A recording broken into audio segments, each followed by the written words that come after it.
Hello everybody and welcome to Whisker Wisdom, the show where I talk you through tips, tricks and fun facts all to do with your cats. I'm your host today, Chloe, and today will be an introductory episode into cats. Typically, the thing that you want to know when you're adopting a cat is boundaries. So, let's jump into it, shall we?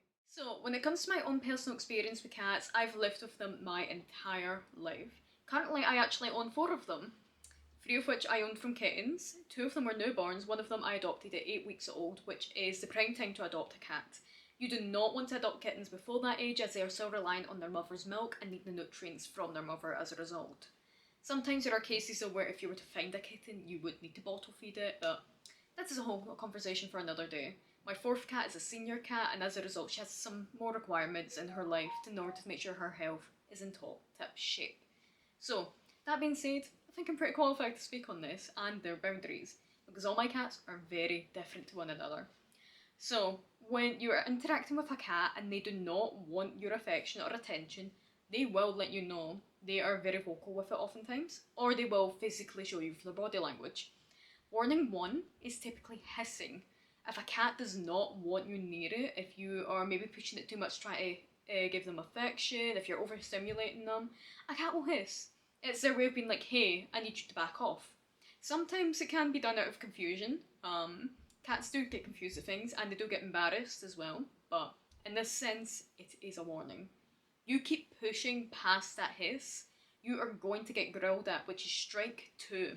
When a cat is growling, they oftentimes will have their ears pinned back, maybe their tail will go a bit bushy along their spine as well. And generally, this is them really putting the foot down. They do not want you near them. They want space.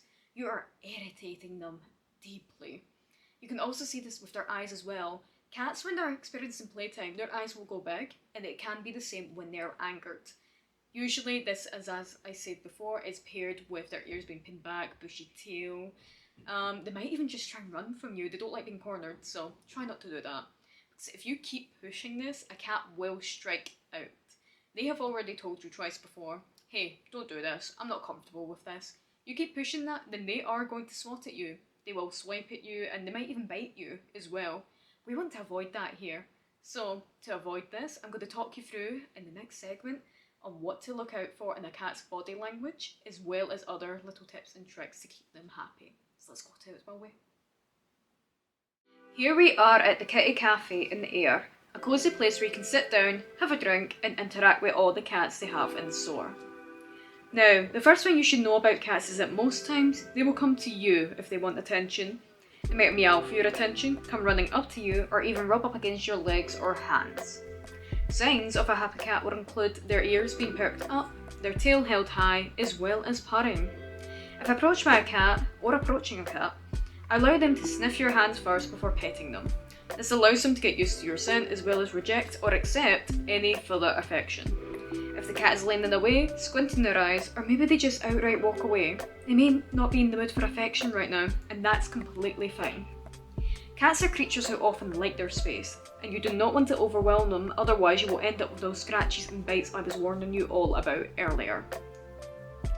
Often, cats are happy to just be in your presence, silently curled up nearby or watching what you're doing from across the room.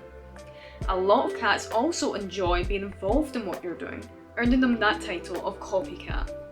Oftentimes, my own cats at home will want to investigate what I'm doing and like to be included. If you're sitting down watching the telly, maybe you'll find your cat joining you on the other side of the couch. For me, when I had my laptop, my cat would always come up with me and sit in my lap as though they were helping me do my work somehow. They can even pick up on your vocals over time. If you're soft-spoken, sometimes this will result in your cat's meow also be soft-spoken. I know that for one of my cats, they actually copy the volume of my voice. If I speak gently to him, he will meow gently back. If I'm loud and talking away, oftentimes he will feel the need to interject with his own meows. If a cat's back is turned to you, it isn't a sign of them disliking you. They're simply comfortable and trust you. It could even be their way of protecting and keeping an eye out for you if you're resting and ill.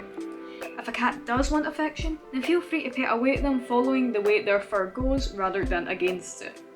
They aren't like dogs, so you do need to be gentler with them. They may lean into your hand or even curl up on you for a little snuggle. In my experience, cats especially like their cheeks, chins and bases of their tails scratched. So, pet away.